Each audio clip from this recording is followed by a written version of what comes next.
Welcome to the Broadway Almanac. I'm George Arter.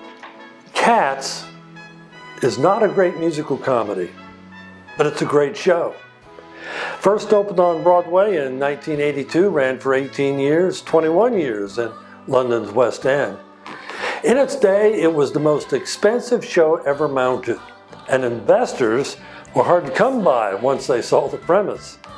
Andrew Lloyd Webber mortgaged his house to capitalize the project, ignoring Max Bialystock's advice to never put your own money into your own show. The rest of the funds were raised through newspaper ads soliciting small investors. And Cats fooled them all. It recouped its investment in just 10 months and has so far provided a return of 3,500%. Now just think, if you'd have been one of the original 220 small investors and put up $1,000 in 1982, by now you would have collected $3.5 million. Cats has become an industry unto itself. One secret to its long runs in New York and London was non-English speaking tourists. They could follow the show and the spectacle without understanding a word. After all, Cats has little to no plot. In fact, it's actually constructed like an old music hall or vaudeville show, a collection of different acts in divergent styles, told by different kinds of cats. That's it. Well, yes, they are trying to figure out which cat gets to go to the Heaviside Layer and live again. That's the only plot. Originally, there was no plot whatsoever. You see, Andrew Lloyd Webber, as a young boy, loved T.S. Eliot's Old Possum's book of Practical Cats. And in 1977, he began a personal exercise to see if he could set music to predetermined lyrics. Webber would perform the songs for friends at parties, but he had no further intentions for them. But then, through encouragement from Cameron Mackintosh, Webber presented the show as a song cycle in 1980 at the Sydmonton Festival. He called it Practical Cats. T.S. Eliot's widow and literary executor Valerie was there, and she gave permission to turn the collection of songs into a stage show for London's West End, but only as a review.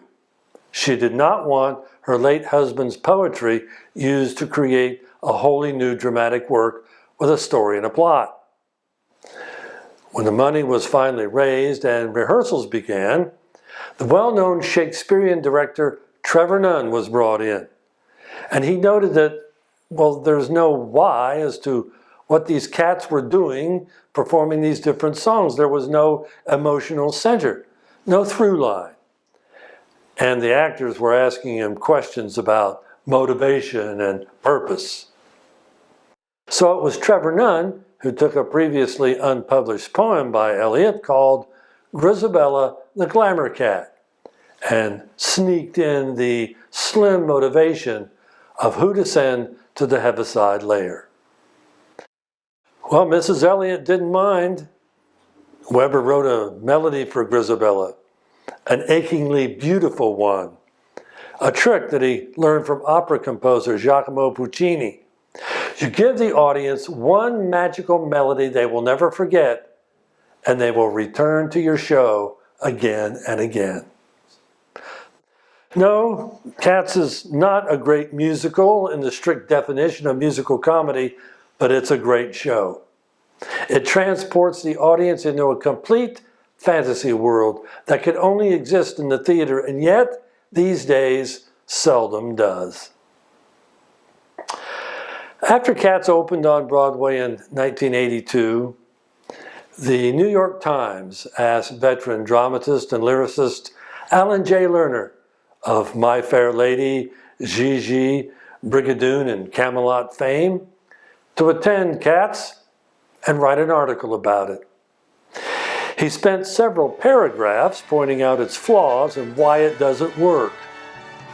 But then he ended his article by writing, "But regardless, Cats will likely run 20 years because it is so darn entertaining.